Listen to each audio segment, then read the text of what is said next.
এবার উচ্চ কণ্ঠে সালাওয়াত পড়ুন মুহাম্মদ ওয়া আলি মুহাম্মদ।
অবশ্যই আমার পক্ষ থেকে হাদির রয়েছে যে সুসংবাদ দেয় আর জাহান্নামের ভয়ও দেখায় প্রত্যেক জাতির জন্য, প্রত্যেক কওমের জন্য। তাহলে আমাকে বলেন, আল্লাহ রাব্বুল আলামিনের পরিষ্কার ঘোষণা প্রত্যেক জাতির জন্য আল্লাহর একটি হাদির থাকবে যে হেদায়েত করবে, যে জান্নাতের সুসংবাদ দেবে, যে জাহান্নামের ভয় আমাদের কাছে এমন ভাবে স্থাপন করবে যেন আমরা গুনাহ পাপ থেকে বিরত থাকবো। তাহলে আমি জিজ্ঞেস করি, পয়গম্বর ইসলাম সাল্লাল্লাহু আলাইহি ওয়াসাল্লামের চলে যাওয়ার পর সেই হাদি কোথায়? যে আমাদের মধ্যে ভয় এবং আমাদের মধ্যে ভয় এবং আমাদের মধ্যে সেই বেহেশতের লোভ এবং বেহেশতের সেই আশা সৃষ্টি করবে কে রয়েছে? আর যদি কেউ থাকে তাহলে আমরা বিশ্বাস করব কিভাবে? এই জন্য যে বলবে জান্নাত আছে, আমি যদি তাকে বলি তুমি জান্নাতকে দেখেছো, সে বলবে আমি জান্নাতকে দেখিনি, আমি শুনেছি। কিন্তু যদি আমার প্রিয় নবীকে বলা হয় যে আপনি জান্নাতকে দেখেছেন, তিনি বলবেন হ্যাঁ, আল্লাহ রাব্বুল আলামিন বলেছেন নবী কায়নাত রাসূল ইসলাম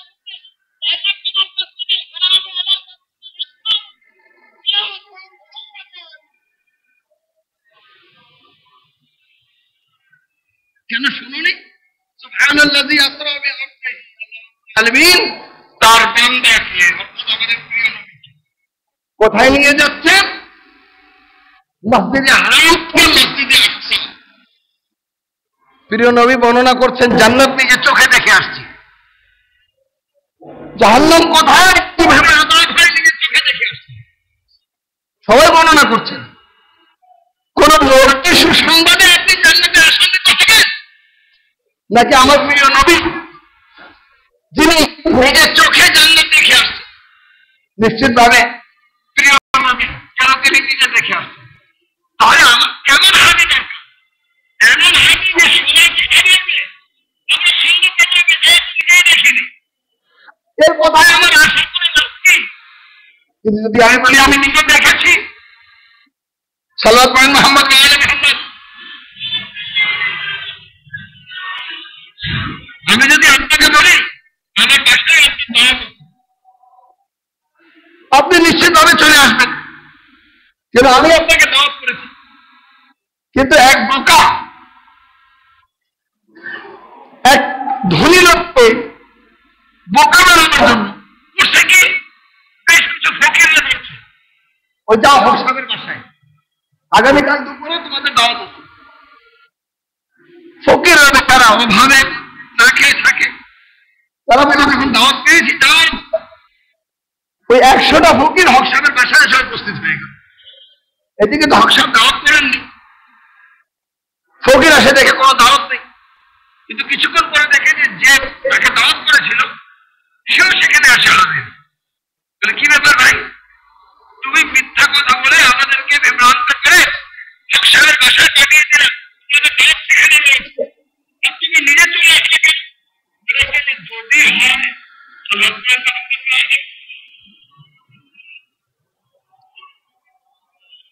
এই ভারত তো জান্নাতের দিকে যাবেন, যিনি জান্নাতের দিকে নিয়ে যাবেন তিনি স্পষ্ট ভাষায় আমি তোমাদেরকে জান্নাতে নিয়ে যেতে আসছি। আচ্ছা, আপনি জান্নাতে নিয়ে যেতে আসছেন,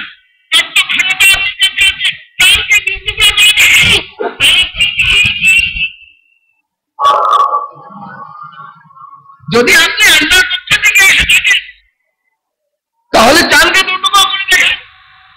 আমাদের প্রিয় নবী হাত দিয়ে ইঙ্গিত দিল, চাঁদ দুটুকরো হয়ে। এবার আমরা বুঝতে পেরেছি তিনি যে বলছেন আল্লাহ এক, তো আল্লাহ একই রয়েছে। তিনি যে বলছেন জান্নাত রয়েছে, তো জান্নাত রয়েছে। তিনি যে বলছেন এবং এই পরিস্থিতিটা যদি অন্য কোনো ব্যক্তির মধ্যেও পাওয়া যায়, সেও আমাদের মানা, সেও আমাদের আঁকা, সেও আমাদের জান্নাতে নিয়ে যাবে। হে আল্লাহ, তোমার নবী চাঁদকে দুটো করে দেখিয়েছে যে ছিল সকল মুমিনের দ্বারা, এবং সেই মহামারী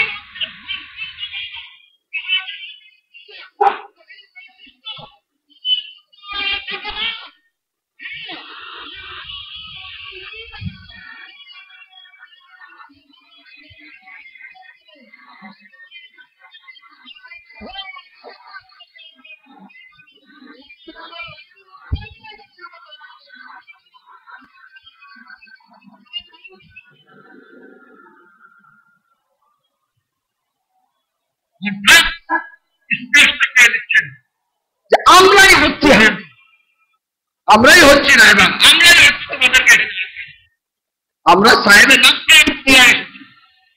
না যে কোনো সময় বিভ্রান্ত হতে পারে, যে কোনো সময় গুমরাহ হতে পারে।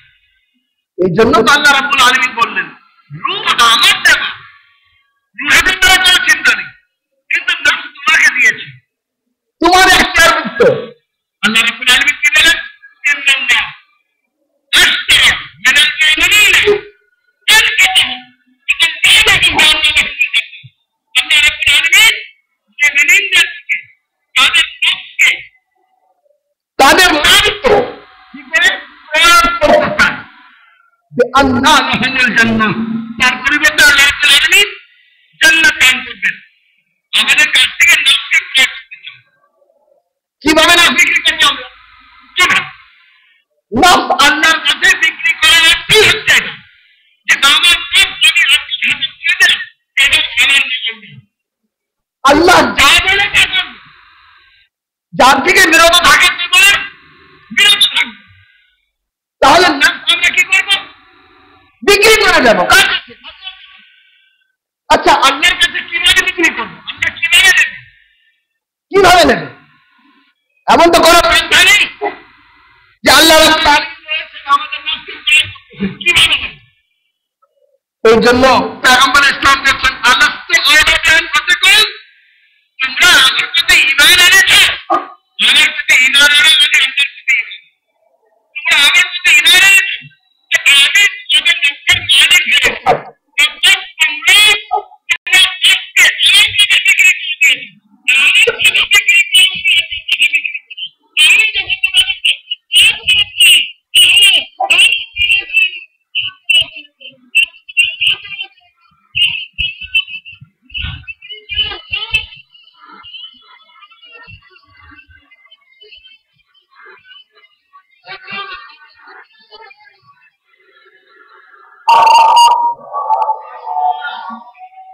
জানি না বুঝতে পেরেছি কিনা। আল্লাহ রাব্বুল আলামিন কি বলছেন? ইন্নাল্লাহা আশতারা মিনাল মুমিনিন, আল্লাহ রাব্বুল আলামিন মুমিনদের কাছ থেকে তাদের নফসকে ক্রয় করতে চান। কেন? তার পরিবর্তে জান্নাত দান করবেন। আমি আমার নফসকে বিক্রি করতে চাই। কে হবে মালিক নফস? কে হবে? আল্লাহর পক্ষ থেকে কে আমার নফস ক্রয় করবে? কে? নিশ্চিতভাবে আমাদের প্রিয় নবী। কিন্তু তিনি বলছেন, আলাস্তে আয়াতান ফাতাকুল, আমি কি তোমার নফসের উপরে মাওলা না? কি তোমার নফসের মালিক আমি না? আমি বিক্রি করেছি আল্লাহর হাতে, প্রত্যেকটার মালিক আমি। আমি আমার নফস তুলে দিয়েছি আল্লাহর কাছে, আর রাসূল বলছেন মালিকের নফস আমি। আল্লাহ রাব্বুল আলামিন স্পষ্ট করে দিচ্ছেন, রাসূল পাথর আপনি মারেননি, আমি মেরেছি। ওটা রাসূলের হাত, আল্লাহর হাত।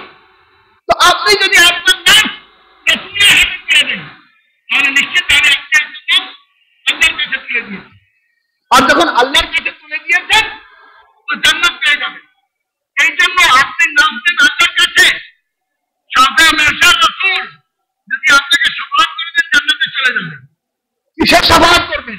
এটাই বলবেন, হে আল্লাহ, এই যে বান্দা আমার সামনে দাঁড়িয়ে সালাওয়াত পড়েন মুহাম্মদ ওয়া আলি মুহাম্মদ। এই বান্দার মালিক কে? না, এই বান্দার মালিক আমি। আর বাহিরের যুবকদের সর্দার হাসান হুসেন, যারা বাহির বিতরণ করবেন, সালাওয়াত পড়েন মুহাম্মদ ওয়া আলি মুহাম্মদ। ইমাম হাসান মুজতবা আব্দুল্লাহ ইবনে ওমরকে যখন দেখলেন যে তিনি মিম্বরে খুতবা দিচ্ছেন, উঠে দাঁড়িয়ে গেলেন, বলেন আমার বাবার মিম্বর থেকে নেমে যাও। ঠিক আছে, তুমি তো আমার বাবার গোলাম। তিনি সাথে সাথে কাগজে কলম দিলেন, ইমামে হাসানকে লিখে দাও, লিখে দাও। যখন উনি লিখে দিলেন, তখন ওসিয়ত করলেন যে আমার সাথে দখল করে যাবে। ইতিহাস কেন? কেন? এই জন্য যে এটাই যথেষ্ট যে হাসান আমির মওলা। সালাওয়াত পড়েন মুহাম্মদ ওয়া আলি মুহাম্মদ। আমরা তো এটাই বুঝাতে চাচ্ছি যে গাদির থেকে এই জিনিসটা শুরু হয়েছে, এটাকে যদি আপনি বাদ দিয়ে দেন, তো আর 1400 বছর পরে যদি কেউ নিজের নফসকে বেচতে চায়, সে কোথায় যাবে? কোন বাজারে যাবে? আমাকে দেখতে দেন, তার গায়ে গাড়ি কাটতে রাসূলের একজন ওয়ারিস পেয়েছে, মদিনার একজন ওয়ারিস পেয়েছে,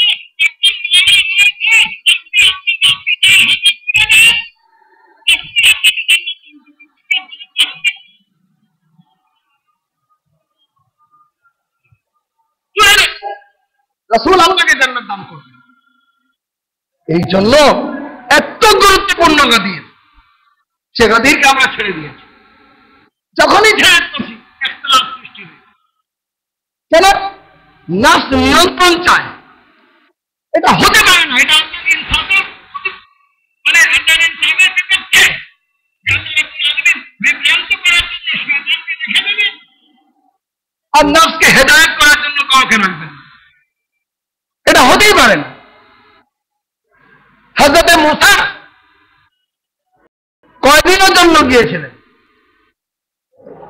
40 দিনের জন্য। সামান্য দেরি করাতে, যিনি নাফসকে নিয়ন্ত্রণ করতেন, সামান্য দেরি করেছেন, কি হলো? কম বিভ্রান্ত হয়ে গেল, কম গুমরাহ হয়ে গেল, কম ভ্রষ্ট হয়ে গেল। তাই আমার প্রিয় নবী চলে যাওয়ার পরে কি দায়িত্ব রয়েছে,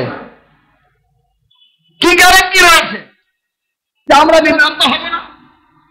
প্রিয় নবী চলে যাওয়ার পর কি গ্যারান্টি রয়েছে যে আমরা বিভ্রান্ত হব না? সবকিছু তো শুনেছি। হাসবুনা কিতাবুল্লাহ, আমার জন্য আল্লাহর কিতাব যথেষ্ট। কেউ কেউ বলল আমার জন্য কোরআন ও হাদিস যথেষ্ট। কেউ কেউ বলল রাসূলের সিরাত আমাদের কাছে রয়েছে। কেউ বলল আমরা গুমরাহ হব না, রাসূলের সাহাবী আমাদের কাছে রয়েছে। মাত্র 50 বছরের মধ্যে হুসাইনের মতো প্রিয় দরিদ্র শহীদ হয়ে গেল। কেন? ওদিকে ছিল নফসে আম্মারা, এদিকে ছিল নফসে মুতমাইন্না। আল্লাহ বলেন মুহাম্মদ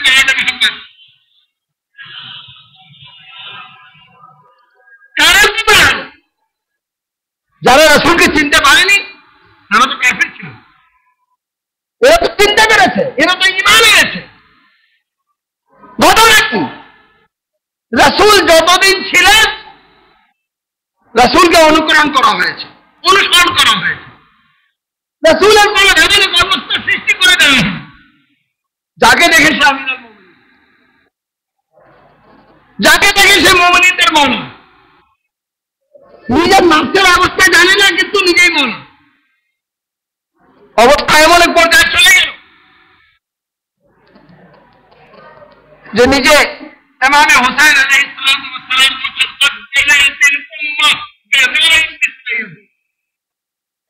আজ উম্মত এমন এক শাসক পেয়েছে, এমন এক খলিফা পেয়েছে ইয়াজিদের মতো, যে ইয়াজিদ সাহিবুল হাম। অপরদিকে অন্যদের জন্য আমিরুল মুমিনিন। ফজরের নামাজ 2 রাকাতের জায়গায় 4 রাকাত হয়ে যাচ্ছে। খুবই আশ্চর্য ব্যাপার। আর যখন ধরা পড়ছে, ওয়ালিদকে যখন ধরে নেওয়া কি ব্যাপার, 2 রাকাতের জায়গায় 4 রাকাত, বলে যদি আরো কিন্তু চান প্রস্তুত। পিছনে একজন সাহাবী বলল মুখ থেকে তো মদের গন্ধ আসতেছে। এবার ধরে নিয়ে যাওয়া হলো কোথায়? খলিফা হযরত উসমানের কাছে। তিনি বললেন মদ পান করেছেন, দুর্রা মারতে হবে। সে বলল দুর্রা সেই মারবে যে কোনদিন মদকে মুখে দেয়নি, যে কোনদিন মদ পান করেনি। গিয়ে ইতিহাস খুলে দেখুন,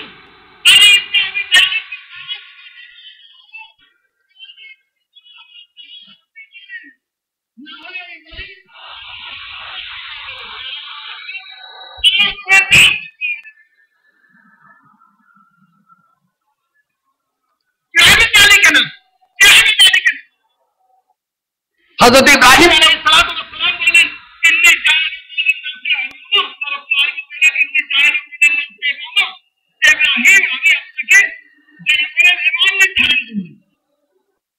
কি বললেন? মামিন দুররিয়াতে, যে আল্লাহ এই গুরুত্বপূর্ণ দায়িত্ব আমার বংশধরকে দান করো। আল্লাহ উত্তরে কি বললেন? লা ইয়ানালু বিহাদিল জালিমিন, কোন জালিমকে এই দায়িত্ব দেওয়া হবে না। অর্থাৎ তোমার বংশে ইমাম হবে, তোমার বংশে মালিকের নাফস হবে, কিন্তু জালিম হবে না। আচ্ছা, আমরা দুটো জিনিস পেয়ে গেলাম। ইমাম কে হবে? ইব্রাহিমের বংশধর থেকে হবে। কোরআন স্পষ্ট করছে। সাল্লাল্লাহু আলাইহি মুহাম্মদ ওয়া আলিহি কোরআন স্পষ্ট করছে যে ইমাম হযরত ইব্রাহিমের বংশধর। আর কি হবে? জালিম হবে। ভাই জালিম কাকে বলা হয়? অত্যাচারী কাকে বলা হয়? এটা হচ্ছে ডিকশনারি ভাষা। যার প্রাপ্য স্থান একদিকে যদি সরিয়ে দেওয়া হয় সেটা। আচ্ছা আসেন, আমি এই ভাষায় বলছি, আমি কোরআনের ভাষায় বলছি। হযরত লুকমান সূরা লুকমানে তার সন্তানকে বলছেন, ইয়া বুনাইয়া, হে আমার সন্তান, লা তুশরিক বিল্লাহ, দেখো আল্লাহর সাথে কাউকে শরীক করবে না। ইন্নাশ শিরকা লাযুলমুন আযীম, শিরক হচ্ছে সবচেয়ে বড় জুলম। এবার আসেন পয়গম্বর ইসলামের চলে যাওয়ার পর কে হলো না? দুটি শর্ত। এক, ইব্রাহিমের বংশধর হতে হবে। হয়তো অনেকে বলবে আমি ইব্রাহিমের বংশধর, কিন্তু দ্বিতীয় শর্ত, জীবনে কোনোদিন শিরক করেনি। জীবনে কোনোদিন শিরক করেনি। এটা বুঝবেন কিভাবে? এটা আজকে আপনি জানেন, আজকে মুসলমানরা আলী ইবনে আবি তালিবকে কি বলে?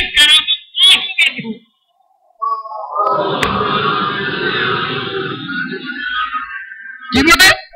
কারামাল্লাহ ওয়াজহু। আল্লাহ রাব্বুল আলামিন যে চেহারার ভিতরে কারাম করেছেন, রহম করেছেন, ভাইয়া অর্থ কি?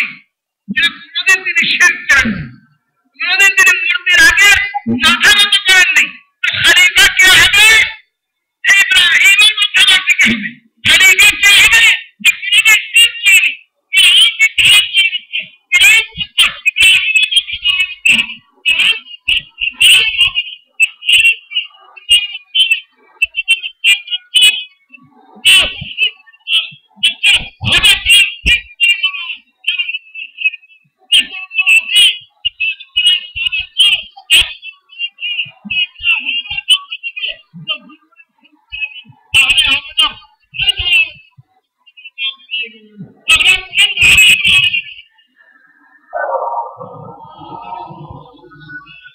আর যদি কঠিন ভাবে না বুঝি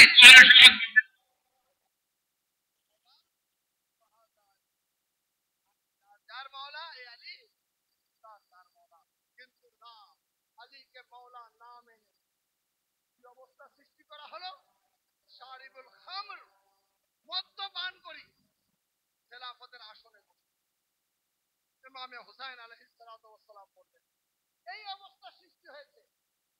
ইনকানা দীন মুহাম্মদ লাম ইস্তাকিম ইল্লা বিকতলি, যদি আমার নানার দিন আমার হত্যা ব্যতীত যদি কায়েম না হয়, আসো হে তলোয়ার আমাদের টুকরো টুকরো করে দাও। 50 বছরের মধ্যে দ্বীনের যে চেহারা করা হয়েছে, আহলে বায়তের সমস্ত পরিবারের সদস্যরা নিজেকে প্রস্তুত করলেন, দ্বীনকে উদ্ধার করতে হবে, জালিমদের হাত থেকে বাঁচাতে হবে, দ্বীনকে বিকৃত অবস্থা থেকে বের করতে হবে, দ্বীনকে পরিবর্তনের হাত থেকে রক্ষা করতে হবে, দ্বীনকে একটা পবিত্র স্থান হিসাবে পবিত্র জায়গায় নিয়ে যেতে হবে, ইয়াজিদ ও ইয়াজিদি শাসক থেকে বের করতে হবে।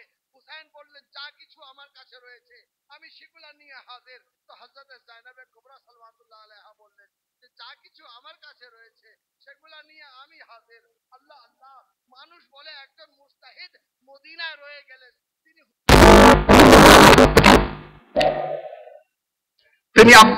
জাফর হযরত জায়নাবে কুবরা সাল্লাল্লাহু আলাইহার স্বামী, নাউযুবিল্লাহ মিন যালিক, যখন ইমামে হুসাইন আলাইহিস সালামের কাছে জায়নাবে কুবরা এসেছেন এবং যখন ইমামে হুসাইন জিজ্ঞাসা করেছেন যে আপনি কি অনুমতি পেয়েছেন, বলে হে আল্লাহ, হে ভাই, হে ভাইকে, আমি অনুমতি পেয়েছি, অনুমতি পাইনি।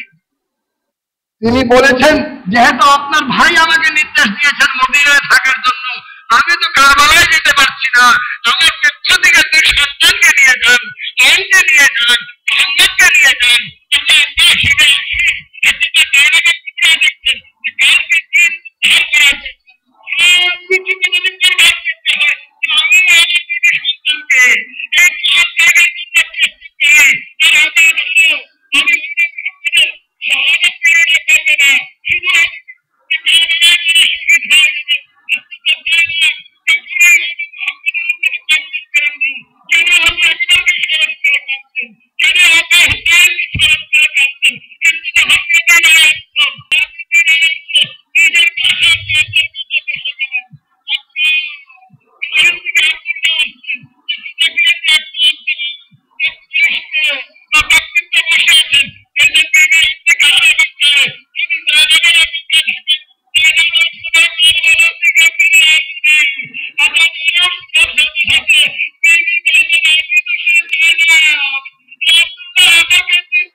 انا للہ وانا الیہ راجعون رزن بے قضا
أعوذ بالله من الشيطان اللعين الرجيم بسم الله الرحمن الرحيم الحمد لله رب العالمين الصلاة والسلام على البشير النذير السراج المنير الطهر الطاهر الدر الفاخر العلم الظاهر الرسول المسدد والمحمود الأحمد حبيب إله العالمين أبي القاسم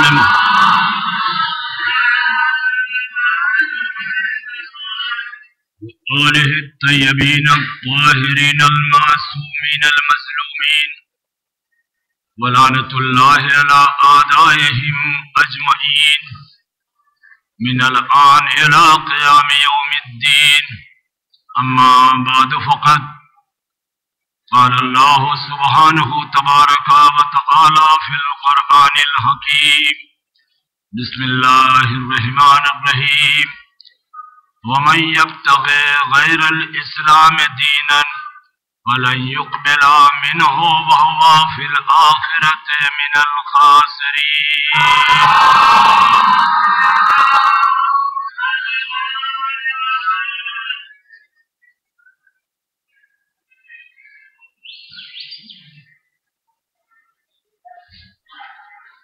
صلوات کا بھی بہت زیادہ ثواب ہے.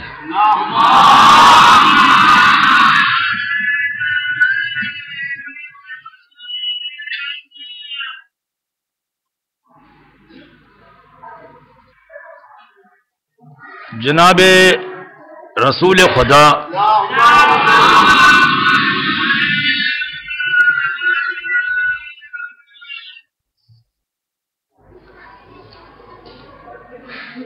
معراج میں گئے.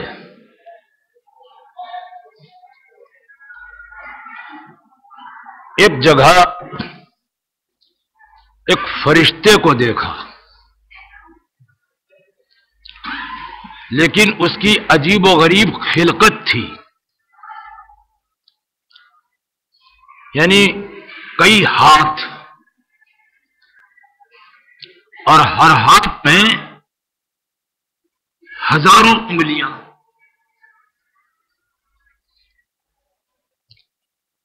اور وہ بیٹھ کر کچھ حساب کر رہا ہے.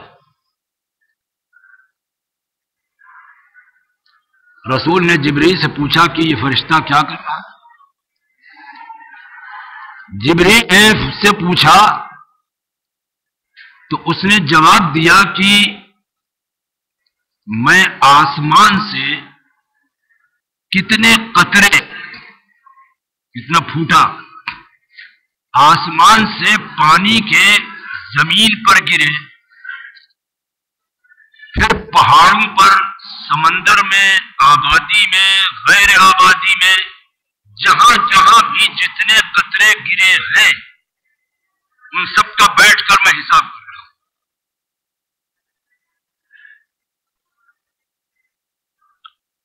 رسول نے جب سنا تو اس کے قریب گئے اور جانے کے بعد پوچھا کیا کر رہا ہے؟ کہ آسمان سے جتنے قطرے پانی کے گرتے ہیں میں ان کا حساب کرتا ہوں۔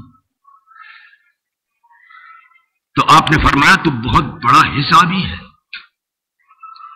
ایسا تو حساب کوئی، اب اللہ نے ڈیوٹی لگائی ہے۔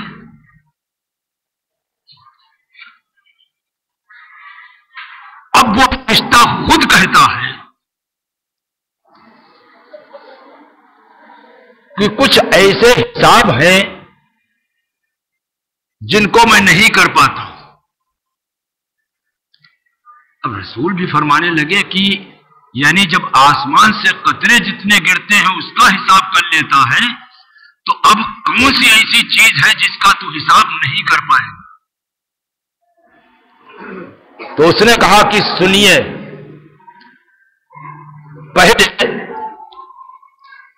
آپ کی امت، تو فرشتہ کہہ رہا ہے کہ آپ کی امت نماز جماعت میں 10 سے زیادہ جب ہو جاتے ہیں تو اس نماز کا کتنا ثواب ہے ہم اس کو حساب نہیں کرتے۔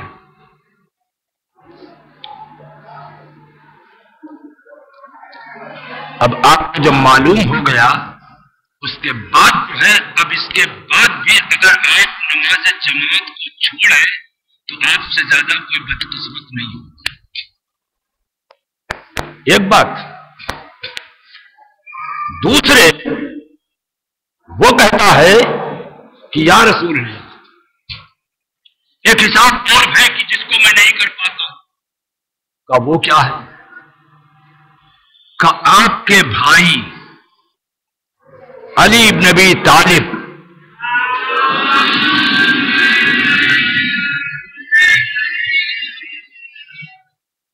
ان کی فضیلتیں اتنی ہیں کہ میں ان کا حساب نہیں کر پاتا۔ جب اتنی فضیلتیں ہیں تو کون ایسا خطیب ہے، کون ایسا مقرر ہے، کون ایسا عالم ہے کہ جو دعویٰ کرے کہ میں نے رسول اسلام کی تمام فضائل کو بیان کیا؟ نہیں، دو باتیں ہوئی۔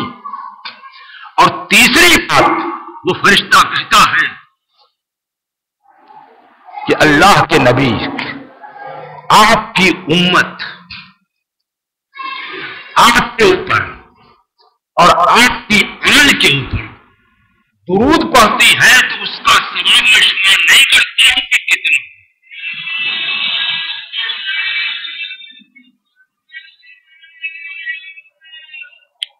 یہ تو ایسی عبادت ہے کہ جس میں اللہ ملائکہ تک شریک ہے، وہ بھی جو ہے ان اللہ ملائکۃ یصلون علی النبی یا ایھا الذین آمنوا صلوا علیہ وسلموا تسلیما۔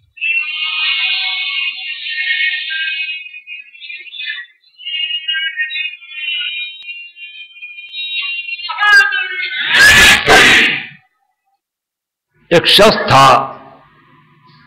کہ جو بے حساب،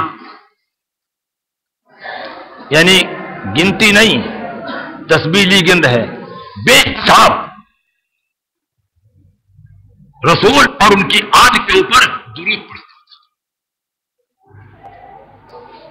تو ایک اس نے خواب میں دیکھا، سپنے میں، کہ رسول اللہ بلا رہے ہیں، میرے قریب آؤ۔ میں قریب گیا تو کہا اپنا منہ بڑھاؤ۔ اب میں جھجکا اور اس کے بعد میں نے منہ بڑھایا، تو جیسے منہ بڑھایا تو حضور نے ہمارے ان ہونٹوں کو بوسہ لیا۔ تو میں نے پوچھا کہ آخر اس کی وجہ کیا ہے؟ کہا یہی وہ ہونٹ ہے کہ جو ہمارے اوپر اور ہماری آل کے اوپر جو ہے وہ درود پڑھتا ہے۔